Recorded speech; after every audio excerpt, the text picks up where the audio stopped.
The Earth is a dynamic planet, constantly shifting and reshaping itself. Deep beneath our feet, tectonic plates grind against each other, building up immense pressure.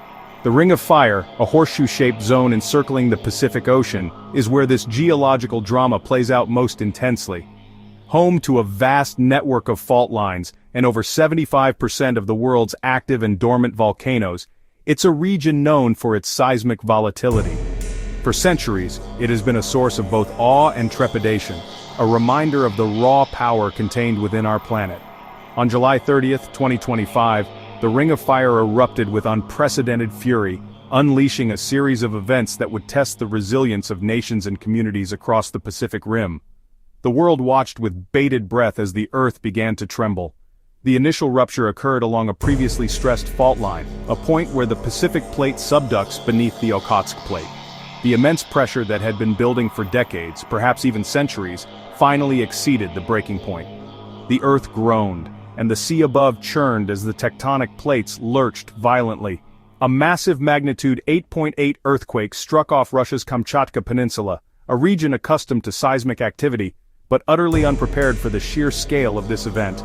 The force of the quake was equivalent to the energy released by hundreds of atomic bombs detonating simultaneously. The earthquake generated powerful seismic waves that radiated outwards in all directions, traveling thousands of kilometers across the ocean floor. These waves, imperceptible to humans on the open sea, grew in height and intensity as they approached coastal areas, sending shockwaves across the Pacific Rim from Japan to Alaska and down to the coasts of North and South America in one of the strongest quakes in recent memory.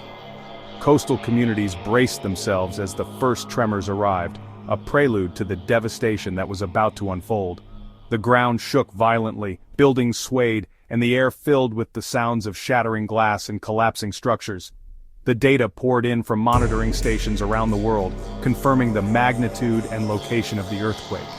Seismologists worked feverishly to analyze the data and assess the potential for aftershocks and tsunamis. This was the strongest earthquake to strike Kamchatka since the devastating quake of 1952, a historical event that had left an indelible mark on the region. The memories of that earlier disaster were still fresh in the minds of many, adding to the sense of fear and uncertainty. The immediate aftermath of the earthquake was one of widespread chaos and destruction. Buildings cracked and crumbled, roads split open like gaping wounds, and debris littered the streets. The tremors were felt as far away as northern Japan, where residents reported shaking buildings and swaying furniture. Buildings cracked, roads split open, and tremors were felt as far away as northern Japan, a testament to the immense power of the earthquake. Emergency services were overwhelmed as they struggled to respond to the countless calls for help. The location of the epicenter was particularly concerning. It lay just 120 kilometers offshore, a relatively short distance from the coast, and at a shallow depth. This combination of factors meant that the earthquake had the potential to generate powerful tsunami waves, capable of causing widespread devastation along the coastlines of the Pacific. The epicenter lay 120 kilometers offshore, shallow enough to generate powerful waves, posing an immediate and grave threat to coastal communities. The race was on to warn residents and evacuate them to higher ground before the first waves arrived. The earthquake's immense power didn't just shake the ground, it unleashed a terrifying force across the Pacific Ocean. The seismic event acted as a giant pebble dropped into a pond, generating a series of waves that radiated outwards in all directions. These weren't your typical ocean waves, they were tsunamis, colossal walls of water capable of immense destruction. The initial shockwaves triggered tsunami warnings and immediate evacuation orders across multiple countries bordering the Pacific. Coastal communities braced themselves, knowing the potential devastation that could be unleashed upon them. The speed at which these waves traveled was alarming, covering vast distances in a matter of hours. Scientists and emergency responders worked tirelessly, analyzing data and issuing alerts to ensure the safety of millions. The Pacific Tsunami Warning Center became the nerve center, tracking the wave's progress and providing crucial information to affected regions. The world watched with bated breath, hoping that the warnings would be heeded and that the impact could be minimized. The scale of the potential disaster was immense, requiring a coordinated international effort to mitigate the risks. Japan, acutely aware of its vulnerability to tsunamis, responded swiftly and decisively. The government issued widespread evacuation orders, targeting areas most at risk. Nearly 2 million people were urged to leave their homes and seek higher ground, creating scenes of mass exodus. The evacuation efforts were particularly focused on the regions of Fukushima and Hokkaido, which had previously suffered devastating consequences from similar events. Highways became choked with traffic as families packed their belongings and fled inland. Emergency services struggled to maintain order amidst the chaos, prioritizing the safety of the most vulnerable. The memories of past disasters loomed large in the minds of the Japanese people, fueling their determination to escape the path of the approaching waves. The sheer scale of the evacuation presented enormous logistical challenges, but the authorities worked tirelessly to ensure that everyone had the opportunity to reach safety. Shelters were opened, and resources were mobilized to provide food, water, and medical assistance to those displaced from their homes. The spirit of resilience and community shone through as people helped each other navigate the crisis. The Hawaiian Islands, a popular tourist destination and a vital part of the United States, also found themselves in the crosshairs of the approaching tsunami. Hawaii saw traffic jams snaking across the islands as residents and tourists alike attempted to flee inland, seeking refuge from the impending waves. Airports were inundated with people trying to catch inland flights, desperate to escape the potential devastation. The situation was particularly tense on the Big Island, where waves up to 17 meters were predicted to strike. Coastal communities braced themselves for the worst, knowing that the island's low-lying geography made them particularly vulnerable. The normally tranquil beaches were transformed into scenes of frantic activity as people scrambled to evacuate. Emergency sirens wailed, adding to the sense of urgency and fear. The local authorities worked tirelessly to disseminate information and coordinate the evacuation efforts. Residents were urged to stay informed and follow the instructions of emergency personnel. The threat of the tsunami cast a long shadow over the islands, disrupting daily life and forcing people to confront the raw power of nature. As the tsunami approached Hawaii, the situation on the ground became increasingly desperate. Traffic gridlock paralyzed the highways, making it impossible for many people to escape in their vehicles. Faced with the imminent threat, some people made the difficult decision to abandon their cars and continue their journey on foot. Families could be seen running, carrying children and pets, their faces etched with fear and determination. Police officers and emergency personnel worked tirelessly to direct traffic and assist those in need. The chaotic scenes highlighted the challenges of evacuating a large population in a short amount of time. The lack of available transportation and the sheer volume of people trying to escape created a bottleneck that threatened to overwhelm the evacuation efforts. Despite the challenges, the spirit of community prevailed as people helped each other navigate the chaos and reach safety. On the other side of the Pacific, Chile, a nation with a long history of earthquakes and tsunamis, prepared for the worst. The Chilean government launched its largest ever coastal evacuation, a massive undertaking that involved moving over 1 million people to higher ground. The scale of the evacuation reflected the government's commitment to protecting its citizens from the potential devastation of the tsunami. Emergency sirens wailed throughout coastal cities, alerting residents to the impending danger. People streamed towards designated safe zones on higher ground, seeking refuge from the approaching waves. The evacuation efforts were carefully coordinated, with emergency personnel guiding people to safety and providing assistance to those in need. The Chilean people, hardened by past experiences, responded with a mix of fear and resilience. They understood the importance of following instructions and working together to overcome the crisis. The government's proactive approach and the people's willingness to cooperate helped to minimize the potential impact of the tsunami. The rapid dissemination of information proved crucial in mitigating the potential devastation. Thanks to real-time monitoring systems and advanced communication networks, alerts reached vulnerable areas within minutes of the earthquake. Scientists and emergency responders worked tirelessly to analyze data, predict wave heights, and issue timely warnings. The Pacific Tsunami Warning Center played a vital role in coordinating the international response, providing crucial information to affected countries. The use of satellite technology and sophisticated computer models allowed for accurate tracking of the tsunami's progress. This enabled authorities to make informed decisions about evacuation orders and resource allocation. The speed and accuracy of the alerts helped to save countless lives, giving people the time they needed to reach safety. The event highlighted the importance of investing in early warning systems and maintaining robust communication networks. The ability to quickly disseminate information is essential for protecting vulnerable populations from the threat of tsunamis. Before the quake, reports flooded social media showing beached whales and fleeing sea lions.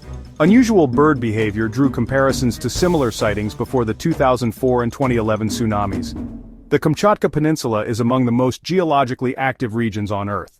Following the quake, Klyuchevskoye volcano erupted, raising questions about seismic volcanic interactions.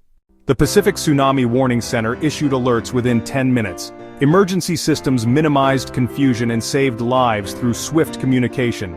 In Japan, bullet trains halted, flights were rerouted, and nuclear facilities were safeguarded. Russia declared a state of emergency, but a national disaster was avoided. Severokurilsk experienced waves up to 5 meters, but casualties were minimal. More than 3 million people were evacuated across Japan and Chile. The tsunami, a relentless surge of oceanic power, didn't just leave behind a trail of physical destruction, it profoundly disturbed delicate coastal ecosystems. Salt water infiltrated freshwater habitats, altering the balance of life and impacting vegetation. The force of the waves uprooted trees, eroded coastlines, and scattered marine debris, a grim reminder of nature's raw power across vast stretches of shorelines.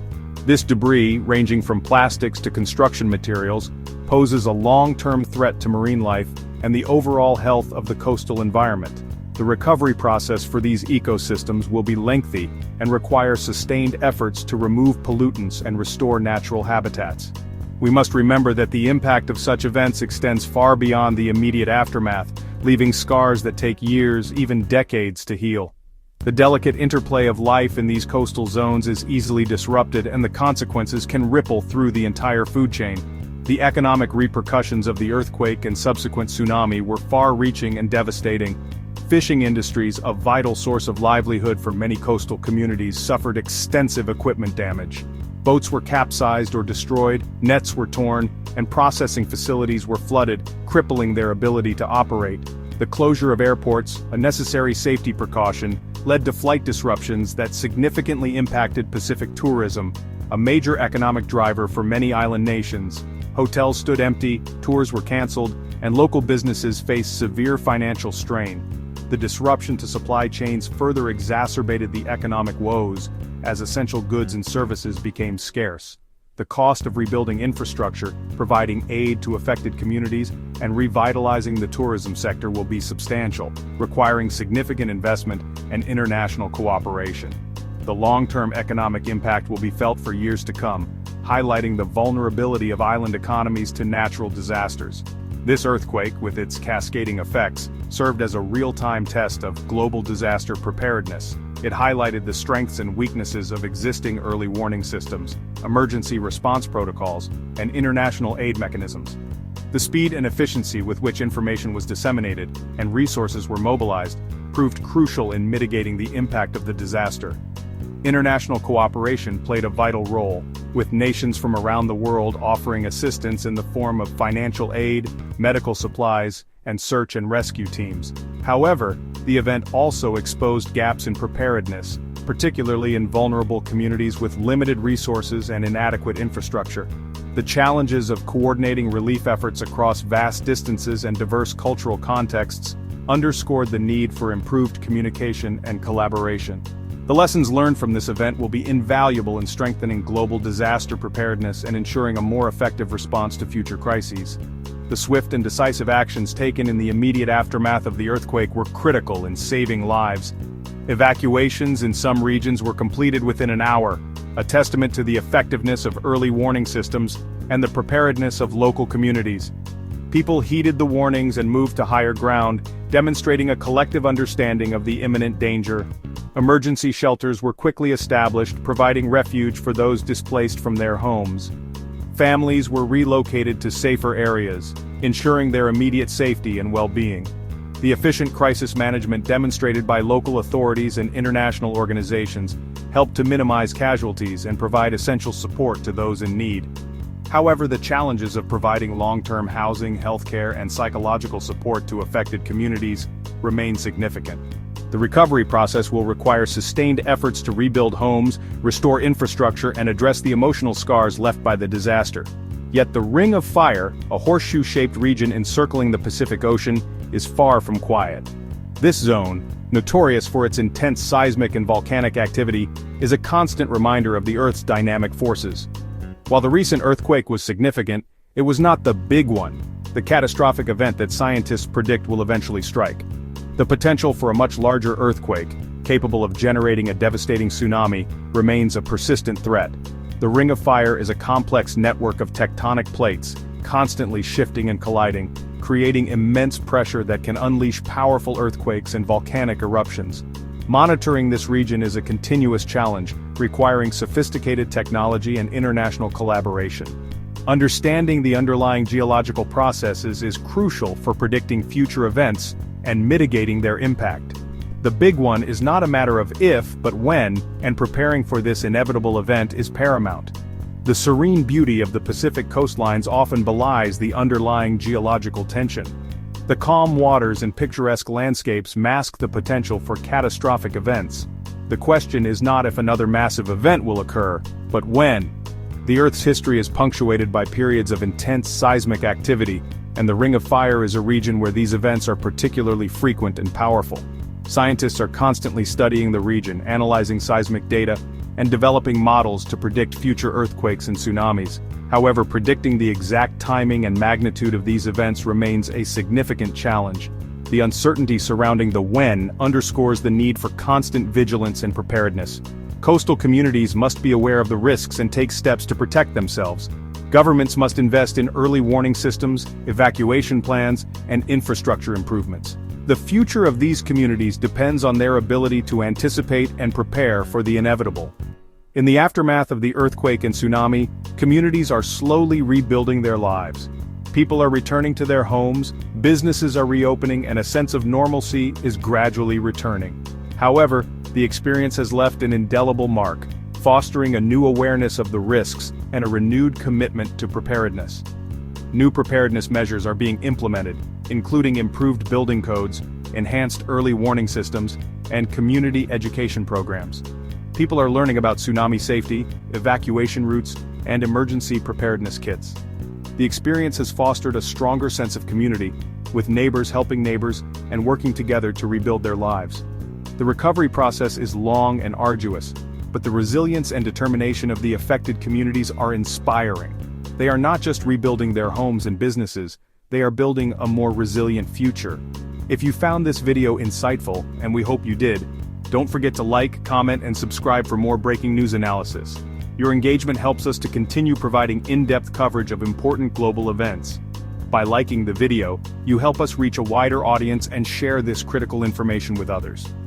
Your comments provide valuable feedback and help us to improve our content. And by subscribing to our channel, you'll stay up to date on the latest news and analysis.